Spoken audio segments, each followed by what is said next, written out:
Welcome back. Pretty recently, I had a chance to interview the executive chef of Cooking Light magazine. Isn't that cool? That's him. His name is Chef Billy Strinkowski. We talked a lot about how at Cooking Light they do their recipes. How do they lighten things up?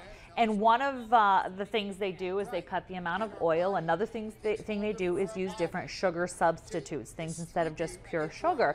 And I asked him, there's many choices when it comes to sugar substitutes. And right now, he's really liking agave.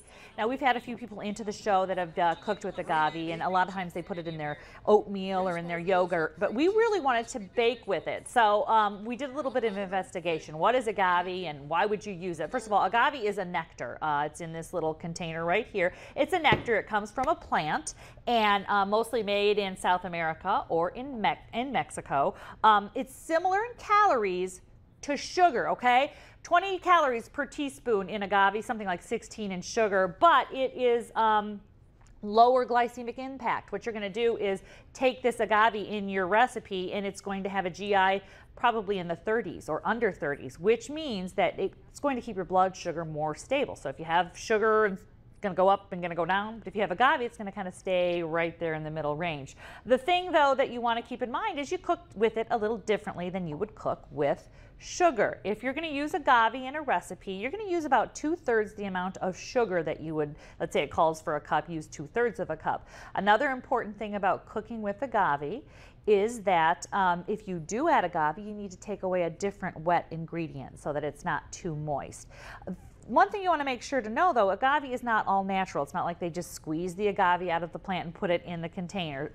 The reason you'd use it, though, is because of that glycemic impact. So real quick, I'm going to show you a recipe I got from Dina's Cookie Jar for an almond chocolate chip cookie using agave. So what we use for this recipe is 2½ cups of almond flour. I don't know if you've ever tried using almond flour, but it's a fantastic flour that just really adds a different ingredient taste to your cookie recipe. We're going to use a little bit of baking soda, 1/2 teaspoon. Oh, didn't come out of there. There we go. We're going to use a little bit of sea salt, also 1/2 teaspoon. Can you see it in there? And we're going to use our grapeseed oil instead of different kind of oil that adds a different taste to what we're doing. And we're going to use our agave nectar. Like I told you, you use a little bit less than what sugar would be because it's sweeter. Agave nectar is sweeter than sugar, so you can use less than what would be called for in a recipe. We're going to use some vanilla extract and we're going to start mixing that up a bit. And that's all it is in terms of the cookie recipe that we're doing. You mix that up a bit. You don't need a mix or anything. And it's a little bit lumpy, just like any cookie that you'd make. This is an almond cookie, so we're going to add, of course, almonds. That's optional if you're not a big fan of nuts in your cookie, but I think that if you're trying to lighten things up a little bit, adding nuts really makes the cookie seem like a bigger cookie without adding things that are bad for you. And finally, we have chocolate chips. I have semi-sweet dark chocolate chips with this recipe. And that's it. That's our entire recipe. You're going to want to put 24 of these on your pan. Now you could do even more. If you do 24, these things are going to be about 162 calories a cookie.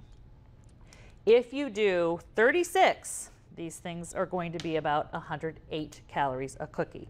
I did about 24, and here's what they look like when they're done for my almond chocolate chip cookie recipe. We're going to have the recipe on 13abc.com/full-plate, and we're also going to link you to Dina's Cookie Jar. She is the one that came up with this recipe, and she's great at finding different ingredients for your cookies. So if you're looking to try something with agave, I recommend this cookie. Thanks for watching. We'll see you on Facebook and Twitter.